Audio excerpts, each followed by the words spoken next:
Jahon chempionati yo'llanmasini qo'lga kiritgan terma jamoalar jiddiy tayyorgarlik ko'rishyapti.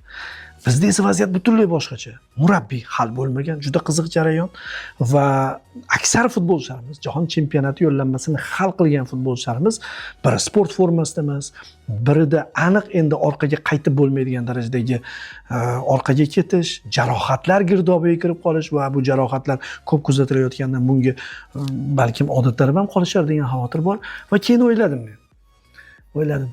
Balkim o'zi rostdan ham misol uchun deylik, kimdir xavotirlandida, o'sha yerda bitta izohni ham o'qidim. Bular borsin-ey, bular mehnat qildi-yu. Bular bormasa qanaqa insofdan bo'lmaydi-yu. Bo'lishi mumkin 1 yildan keyin 70% o'zgargan tarkib borishi ham mumkin. Bilmaymiz-da futbolni.